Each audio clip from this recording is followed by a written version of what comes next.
Maggi कोई आम भूत नहीं थी। उसे हंसी मजाक, छटपटे समोसे और बॉलीवुड गाने बहुत पसंद थे। बाकी भूतों की तरह लोगों को डराने की बजाय मैगी बस थोड़ी मस्ती करना चाहती थी। सोचो, एक भूत सफेद साड़ी में बॉलीवुड गाना गुनगुना रही है। वो थी हमारी मैगी। एक दिन मैगी ने अपने सुस्त शहर में थोड़ा तड़का लगाने का सोचा। उसने छोटी शुरुआत की। उसने दुकानदार की चीनी में नमक मिला दिया। सोचो, गुप्ता जी के चेहरे का क्या हाल हुआ होगा जब उन्होंने नमकीन चाय पी होगी। फिर उसने सुबह की खबरों की जगह बॉलीवुड डांस नंबर्स लगा दिए। पूरा शहर रोज की खबरों की बजाय महबूबा महबूबा पर नाचने लगा। मैगी की शरारतें हार्मलेस थीं, लेकिन सब हैरान थे। ये शरारती भूत कौन था और आगे क्या करेगा? गर्मागर्म समोसों की खुशबू हवा में तैर रही थी। मंगलवार था, बाजार का दिन, और सब लोग रामू की दुकान पर जमा थे। रामू अपने कुरकुरे समोसे और चटपटी चटनी के लिए मशहूर था। अचानक कुछ अजीब हुआ। समोसों की एक प्लेट रामू की दुकान से उठी, हवा में तैरी और सीधा छोटू के सामने जा गिरी। छोटू, जो अपनी भूख के लिए जाना जाता था, हैरानी से इधर उधर देखा और समोसे खाने लगा। बात आग की तरफ फैल गई। समोसे उड़ रहे हैं, लोग चिल्ला रहे थे। उन्हें क्या पता था, ये मैगी का कमाल था। उसे समोसे बहुत पसंद थे और छोटू का मासूम चेहरा हमेशा उसका, जो कि था ही नहीं, दिल पिघला देता था। पप्पू शहर का सबसे बड़ा गप्पी था। उसे सबके बारे में सब कुछ पता होता था, या उसे ऐसा लगता था। उसे अचार बहुत पसंद था, खासकर उसकी दादी का बना आम का अचार। एक दोपहर, जैसे ही पप्पू अचार के जार की तरफ हाथ बढ़ाया, वो गायब हो गया। पप्पू ने आंखें मली, फिर से देखा। जार गायब था। उसने टेबल के नीचे, अलमारी के पीछे, यहाँ तक कि अपनी कमीज के अंदर भी देखा, लेकिन अचार का जार कहीं नहीं मिला। पप्पू को क्या पता था, मैगी को भी अचार का बड़ा शौक था। उसका उदास चेहरा देखकर उसने अगले दिन जार वापस कर दिया। पूरे शहर में हंसी का फव्वारा फूट पड़ा, बेचारे पप्पू के अलावा, जो सोच रहा था कि क्या अचार हमेशा से इतना छटपटा था। पिंकी शहर की उद्दंड गायिका थी, जो अपनी, मान लीजिए, अनोखी आवाज के लिए जानी जाती थी। एक दिन सालाना मेले में पिंकी ने माइक्रोफोन पकड़ा। जैसे ही उसने अपने गाने की पहली कुछ लाइनें गाईं, कुछ असाधारण हुआ। संगीत अचानक बंद हो गया और उसकी जगह एक मशहूर बॉलीवुड गाना बजने लगा। पिंकी बेफिक्र गाती रही, लेकिन भीड़ हंसने लगी। पिंकी की बेसुरी आवाज और बॉलीवुड हिट का कॉम्बिनेशन कमाल का था। मैगी, जो बॉलीवुड की दीवानी थी, खुद को बैकग्राउंड म्यूजिक जोड़ने से रोक न सकी। उसे क्या पता था, उसकी शरारत पिंकी को रातों रात स्टार बना देगी, वो भी गलत वजहों से। हर सुबह बूढ़े हरी अपनी गायों को चराने ले जाते थे। एक दिन जब हरी एक पेड़ के नीचे सो रहा था, कुछ जादुई हुआ। गायें हिलने लगीं। वे इधर उधर घूम रही थीं। उनके खुर किसी अदृश्य ताल पर थिरक रहे थे। हरी चौंक कर उठा। उसे अपनी आंखों पर विश्वास नहीं हो रहा था। उसकी गायें नाच रही थीं। नाचती गायों की खबर आग की तरह फैल गई। लोग इस अजीबोगरीब तमाशे को देखने के लिए उमड़ पड़े। यह मैगी ही थी जिसने इस गायों के नृत्य की योजना बनाई थी। उसे नाचना बहुत पसंद था और नाचती गायों को कौन रोक सकता था। यह घटना एक किंवदंती बन गई, मैगी की शरारती भावना का प्रमाण। भाग 6, बिरयानी का धमाका। सालाना बिरयानी प्रतियोगिता शहर का सबसे बड़ा आयोजन था। हर कोई उत्सुकता से भाग लेता था, प्रतिष्ठित गोल्डन बिरयानी पॉट जीतने की उम्मीद में। इस साल प्रतियोगिता कड़ी थी, लेकिन कुछ असाधारण हुआ। जैसे ही जज विजेता की घोषणा करने वाले थे, हवा में से बिरयानी का एक विशाल बर्तन प्रकट हुआ। खुशबू स्वर्गीय थी, स्वाद दिव्य। यह अब तक की सबसे अच्छी बिरयानी थी। मैगी, जो खुद बिरयानी की शौकीन थी, अपने पाक कौशल को साझा करने से खुद को रोक नहीं पाई। जज स्वाद से अभिभूत होकर इसे टाई घोषित कर दिया और सभी को पुरस्कार का एक हिस्सा दिया। आखिर ऐसी स्वादिष्ट बिरयानी बनाने वाले भूत से कौन बहस कर सकता है। भाग 7, अजीबोगरीब को अपनाना। शुरुआत में शहर के लोग मैगी की हरकतों से डरे और भ्रमित हुए। वे नहीं समझ पा रहे थे कि यह अजीबोगरीब घटनाएं क्यों हो रही हैं। हर कोई अपने अपने तरीके से प्रतिक्रिया दे रहा था। कुछ लोग डर के मारे अपने घरों में बंद हो गए, जबकि कुछ ने इसे एक बुरी आत्मा का काम समझा। लेकिन जैसे जैसे समय बीतता गया, वे इसमें मजाक देखने लगे। धीरे धीरे लोगों ने महसूस किया कि मैगी की हरकतें हानिरहित थीं। वे समझ गए कि यह सब एक शरारती आत्मा का खेल था, जो उन्हें हंसाने की कोशिश कर रही थी। उन्होंने महसूस किया कि मैगी का कोई बुरा इरादा नहीं था।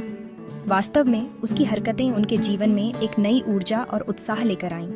लोग अब मैगी की शरारतों का इंतजार करने लगे, ये जानते हुए कि वह उन्हें हंसाने का एक नया तरीका ढूंढेगी। वास्तव में उसकी शरारती भावना उनके जीवन में हंसी और बेतुकेपन का एक बहुत जरूरी एहसास लाई। लोग अब अपने दैनिक जीवन की चिंताओं को भूलकर मैगी की शरारतों का आनंद लेने लगे। यह एक ऐसा समय था जब पूरा शहर एक साथ हंसता था और एक दूसरे के साथ अपने अनुभव साझा करता था। जो शहर कभी अनजान से डरता था, अब उसे खुले हाथों से अपना रहा था। मैगी अब उनके जीवन का एक अभिन्न हिस्सा बन गई थी। लोग उसे अपने परिवार का सदस्य मानने लगे थे। वे उसकी शरारतों को एक नए दृष्टिकोण से देखने लगे थे। वे मैगी के लिए अतिरिक्त समोसे छोड़ने लगे। यह एक संकेत था कि वे उसे अपने बीच स्वीकार कर चुके थे। समोसे, जो कभी सिर्फ एक नाश्ता था, अब मैगी के साथ उनके संबंध का प्रतीक बन गया था। और यहाँ तक कि पुराने बॉलीवुड गाने भी बजाने लगे, यह जानते हुए कि यह उसकी भूतियां आंखों में एक शरारती चमक लाएगा। ये गाने अब सिर्फ मनोरंजन का साधन नहीं थे, बल्कि मैगी के साथ उनके जुड़ाव का एक माध्यम बन गए थे। मैगी अकेला भूत अब अकेला नहीं था। वह अब एक परिवार का हिस्सा थी, एक ऐसा परिवार जिसने उसे अपने दिलों में जगह दी थी। उसकी शरारतें अब उनके जीवन का एक महत्वपूर्ण हिस्सा बन गई थी। वह उनके जीवन का हिस्सा बन गई थी, एक शरारती लेकिन प्यारी हस्ती जिसने उन्हें याद दिलाया कि जीवन को बहुत गंभीरता से लें। उसकी उपस्थिति ने उन्हें सिखाया कि कभी कभी जीवन में हंसी और मजाक भी जरूरी है। मैगी ने उन्हें यह सिखाया कि जीवन के हर पल का आनंद लेना चाहिए, चाहे वह कितना भी अजीब क्यों ना हो। भाग 8, मैगी मेयर के लिए। जैसे जैसे शहर मैगी की उपस्थिति का आदी होता गया, एक अजीबोगरीब विचार फैलने लगा मैगी मेयर के लिए। यह विचार पहले तो एक मजाक की तरह शुरू हुआ, लेकिन जल्द ही इसने लोगों की कल्पना को पकड़ लिया।